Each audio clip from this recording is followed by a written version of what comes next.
So before I finish, I want to tell you a story how I learned Islam. Okay. You know, when I first became Muslim, I was very confused and I had a problem with loving and respecting the Prophet Muhammad sallallahu alaihi wasallam. And the reason why, because when I was raised up, my parents used to be Islamophobes. Assalamu alaikum. My parents used to be a very bad Islamophobes. Right. So they used to tell me that Prophet Muhammad is a killer, is a this and that, he's a womanizer.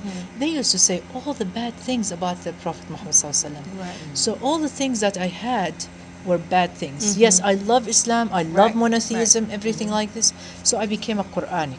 So I said, okay, I'm not going to learn anything from the Prophet sallallahu alaihi wasallam because all the bad things about the Prophet, because I made myself an excuse for me not to learn anything about the religion. Until finally I got in a fight with my ex-husband that he told me I either divorced you or you come back to become a Sunni. So I did it because what? Because I just want to please him, right? But then he kept telling me that, oh, I don't know anything about Islam. You need to learn about Islam. You need to do this. You need to do that. I had my website that when people asked me about Islam, they thought I'm a scholar because I was just showing myself, oh, look at me, I became Muslim. I was very arrogant, to tell you honestly. I was like, look at me, I became Muslim and I am so proud of myself and things like this. So I would just, like, anybody ask me any question about Islam, I would just go and put the answers. But because I don't have the knowledge, I would go and get the answers from different websites, like Shia websites, Quranic websites, from different websites that even, like, some of them are unauthentic. Like I would just put, like, even words from me, like, and put and mix my own beliefs with Islam and things. I used to be really bad. I used to be horrible. Subhanallah. Finally, my ex used to tell me, you need to go and learn Islam. You need to go to learn Islam. Alhamdulillah, I was in one, and then I made a dua and I said, oh Allah, please help me and increase my knowledge and help me to learn about Islam.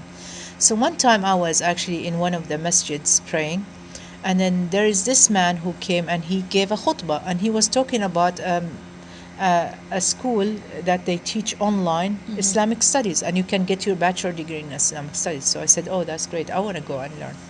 So I met with that imam after the khutbah and I asked to, if he can give me some information about that, and I started learning. At that time, alhamdulillah, things started to get more clear. But a friend of mine who was a new Muslim also, and she's a scholar, and she told me that there is a scholar coming. He's from Saudi Arabia and he teaches Islam. And I was like, okay, this is great, I want to do that. And she said, well, he's one of the students of Ibn al-Uthaymin. He's a very great scholar and very known. I said, oh, that's great, I want to learn that. So first, so we went to that day, and then it was at her home, and she put like a curtain between us and them, and this is like the very classical way. We used to sit on the floor and we had our notebook. The men would sit on one side and the women would sit on the other side. And then he said that he wanted to know everybody in the halaqah. So halaqah means circle. So everybody told their name, and I came and I said, my name is Ruba Qewar and I do da'wah and I tell people about Islam and I do this and that and everything, and I have my YouTube channel, I have my Facebook, I have this and that. And he said, okay, well, if you want to come and learn, in one condition, you have to close your Facebook and YouTube and your website. And I said, what? Are you kidding me? And he said, yes, if you want to learn, you need to sit down, be quiet, and listen to me. Right. And if you want to sit here, you just learn this and don't be asking questions at the beginning.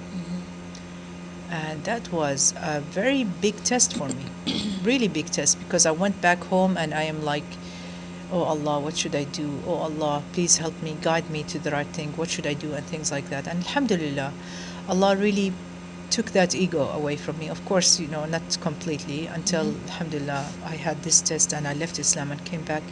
May Allah subhanahu wa ta'ala take away that ego from us. We all have that. And then I sat down and I learned, and I took all my website down. I put everything down and I started learning the knowledge in the correct way. Alhamdulillah. And you know what? If it wasn't the aqidah that he taught me, and I learned from him this aqidah and the doctrine of Islam, when I left Islam, I would have just left and just like been astray. But because he taught me the correct thing, and he taught me, and he actually made it like rooted in my heart, the aqidah, Allah subhanahu wa ta'ala brought me back, alhamdulillah. And so this is how I learned the aqidah. And then he taught me also the book of Tawheed. The Tawheed is, monotheism. And then I learned fiqh al-ibadat, which is how to do the worships in the correct way. And then I learned from another sister another kind of aqidah. It's called aqidah tahawiyya, and she was also one of the students of al-Buti from Syria, and so on. So Allah subhanahu wa ta'ala bestowed that knowledge from me, and so may Allah subhanahu wa ta'ala give us knowledge and increase our knowledge. So that's the importance of seeking knowledge, alhamdulillah. So subhanak Allahumma wa bihamdik ashhadu an la ilaha illa ant astaghfiruka wa atubu ilayk. May Allah subhanahu wa ta'ala forgive us and increase our knowledge and make us among those ones who are students of knowledge and learn Islam and have the consistency and the enthusiasm to always learn from his deen and his religion. Ameen. Sallallahu alayhi wa sallam. Jazakallah khair.